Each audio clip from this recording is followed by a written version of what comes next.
for the autonomic, we have sympathetic, and then we have parasympathetic. Alright. Give me that.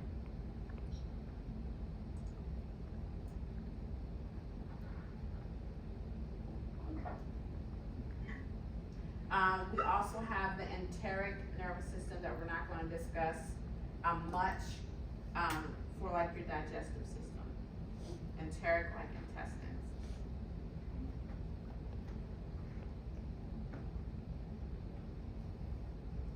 That is also part of the peripheral nervous system. All right, so what is sympathetic all about? Okay, we're going to make a chart together to actually go over these. But remember, initially, a way to remember sympathetic is fight or flight.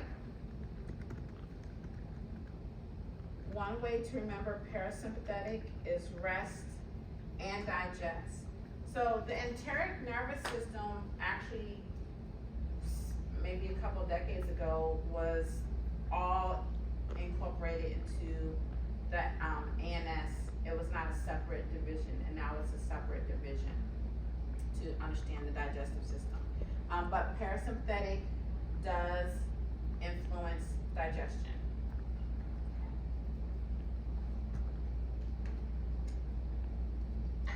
Somatic, we said, with skeletal muscle, autonomics, involuntary, smooth muscle, cardiac. Okay. So let's think about, I want you to think about this: heart rate, respiration, body temperature, digestion, urinary functions. Think about those primary physiological processes, and we're going to think about what happens when the sympathetic stimulates them, what happens when the parasympathetic stimulates them.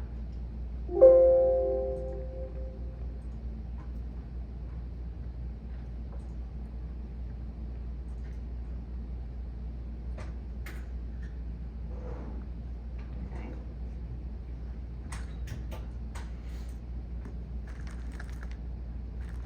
So I'm going to put sympathetic and parasympathetic on one side.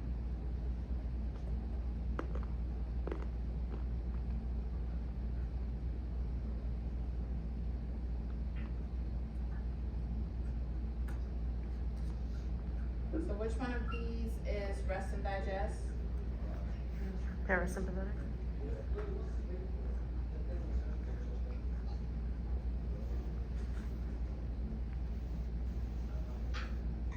And what do we refer to sympathetic? Fight or flight.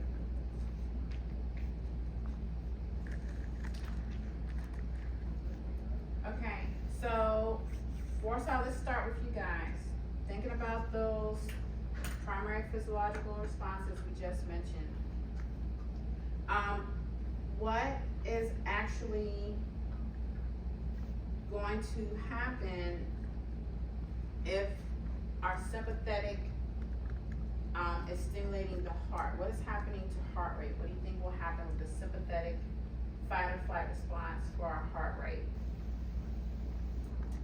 Will it go up or down? Up. Yes. So let's start with that. We'll say, hey, we're going to have increased heart rate. And this is for anybody. If our heart rate goes up, what happens to our blood pressure?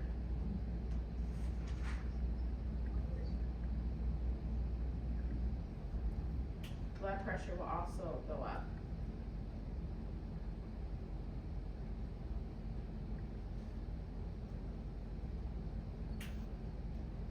Parasympathetic is going to do the opposite.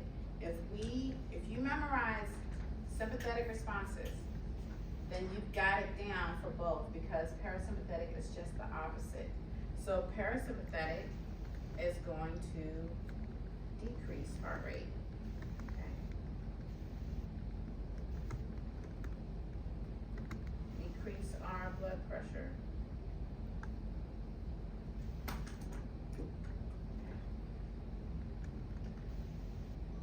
now, we do have a little bit of time for me to add the receptors here, and then we'll come back on Tuesday and discuss them more. I just want to add in here that the vagus nerve, remember we said the vagus nerve is going to our heart and our internal organs. Vagal stimulation will actually cause acetylcholine to be released to help slow down our heart rate.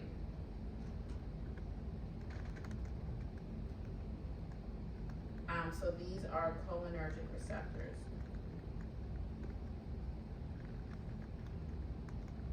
Acetylcholine will be released from the vagus nerve, target the cholinergic receptors on the heart to slow the heart down.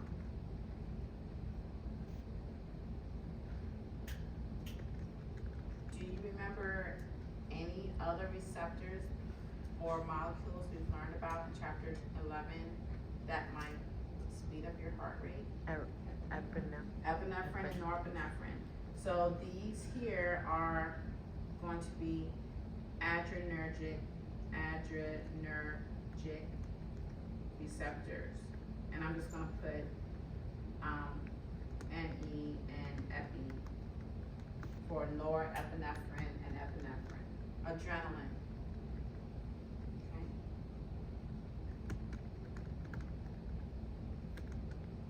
Alright, so that's one. On that list, we have breathing, okay? Warsaw, what do you think is gonna happen to our respirations when we are in fight or flight mode? If Lauren comes to me and is like, I'm ready to fight you right now, I'm like, okay, I'm starting to take my earrings off, let's go. What's gonna happen to my breathing? Increase.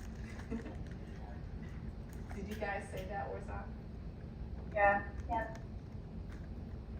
So we're gonna have increased respirations, and I will add here what happens inside of our lungs is bronchodilation.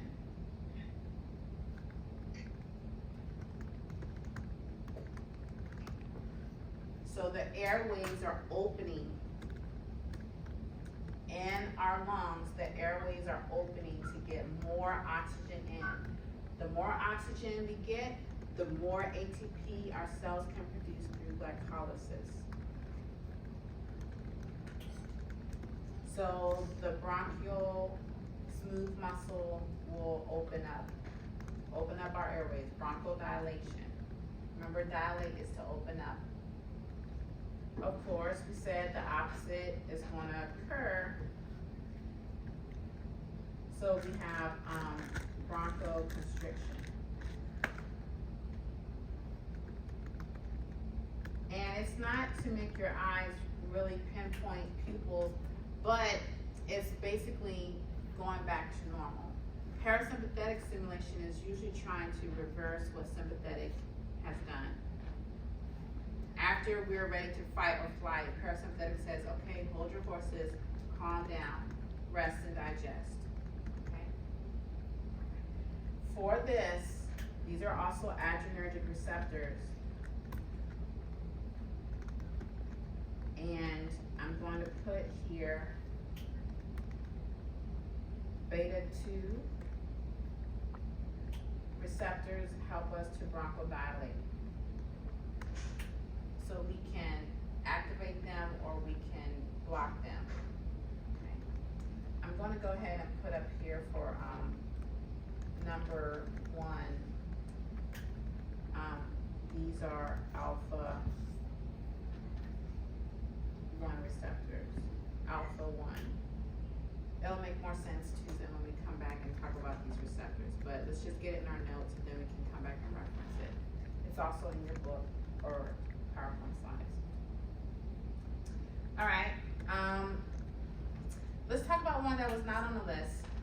What do you think is gonna happen to my eyes, my pupils? If you're checking someone's pupils, in a sympathetic response, what do you think is gonna happen to the pupils? They will constrict. Alright, she said constrict, what did you guys say, Warsaw? I was thinking constrict. I was dilate. So we got 50-50, how many people on the Warsaw side, let me see hands, how many people say constrict? Alright, so we got, I can't see Devin. Devin, did you raise your hand or did you not? Is Devin awake? Devin, are you listening? No, he didn't raise his hand for that one.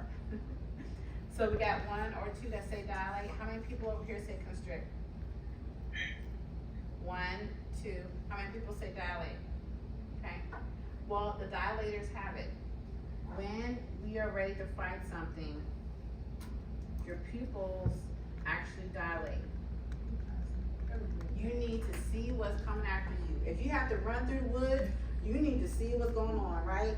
So fight or flight response, you're bugging out. Your pupils are opening. You're like, whoa, okay, I'm ready. Adrenaline is going and your pupils are dilated.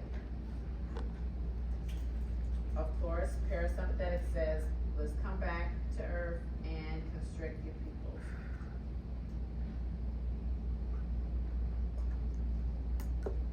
And I think these are alpha receptors as well, but don't worry about that right now.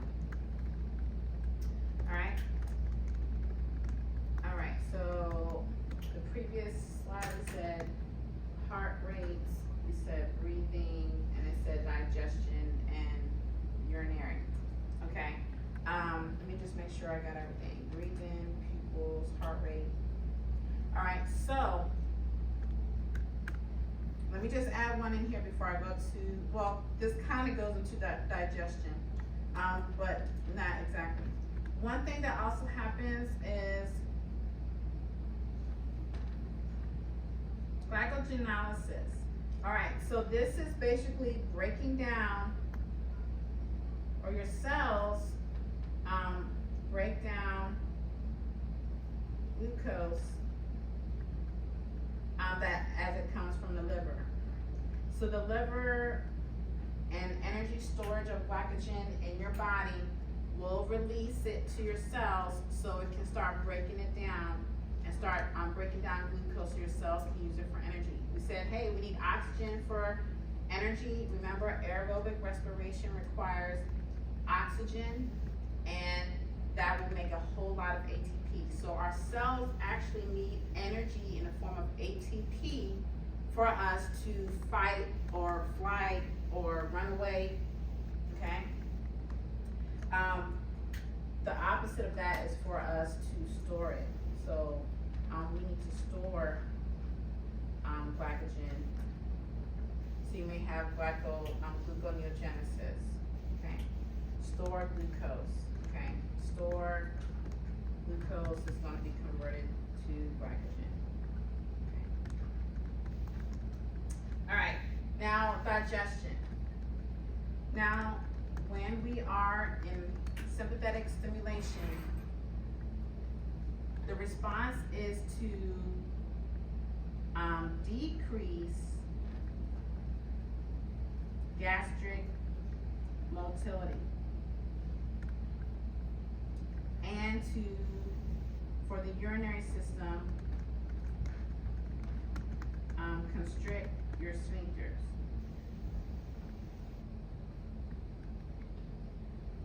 Okay. So basically, and that's also for digestive system to constrict sphincters. So in sympathetic response, we're not trying to digest your meal from this morning. We're saying close all the doors, nobody's getting through, we're on lockdown right now, and no digestion, okay? Decrease gastric motility, decrease my secretions, no digestion is going on right now. So literally in your digestive tract, we're closing all the doors and we're saying stop moving food around, stop digesting, stop secreting. Give me the stores from my cells so that my muscles can have energy in the form of ATP. But I'm not trying to break down a bulk amount of food right now to get that energy. Let me just get it from what I've already stored. Okay?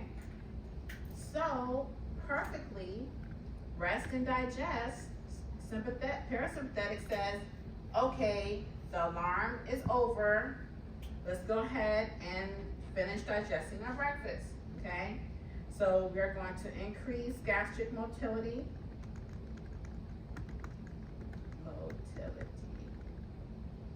And we're increasing our secretions. And we are opening those sphincters.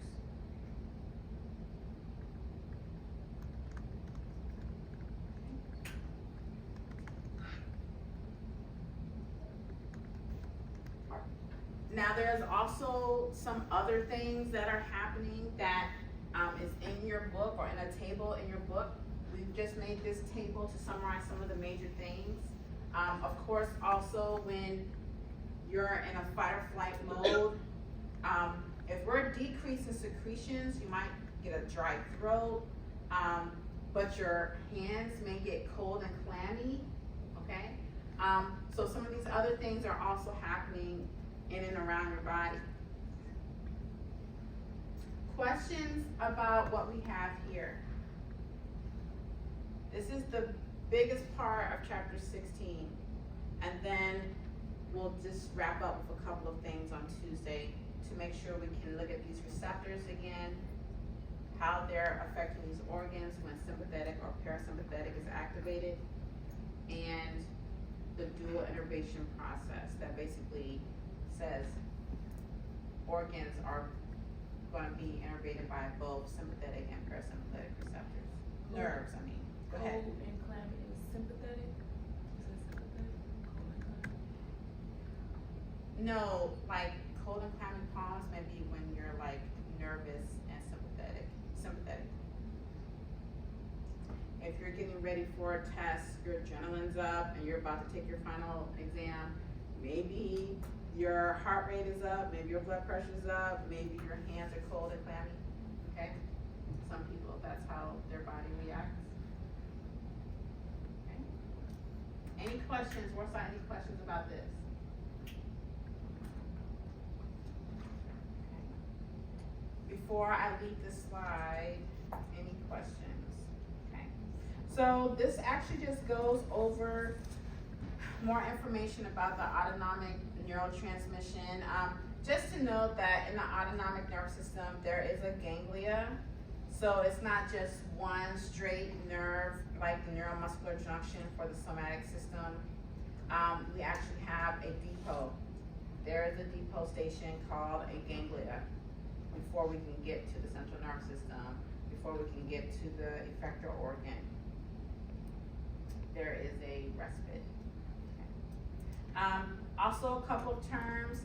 They call sympathetic the thoracolumbar division because all of the sympathetic nerves are coming from the thoracic and lumbar portions of the spinal cord. And they call parasympathetic craniosacral because most of these nerves are coming from the cranial and sacral region of the spinal cord.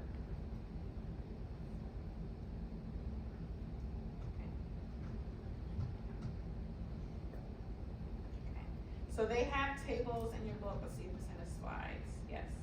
Table 16.3 basically is what we went over. We'll come back to this on Tuesday and recap what we put in our own table and finish chapter 16. Anyone have any questions? Warsaw, if you do need to use time to meet with any group members, definitely take opportunity for that, especially if someone was not here on Tuesday. And I don't think anyone that was missing on Tuesday is here. Lacey did not show up. Okay. But if you're using a time to study or prepare your presentations, great. Does anyone have any questions before we end? Okay, great. I'll get those people that came in after attendance. And that's all for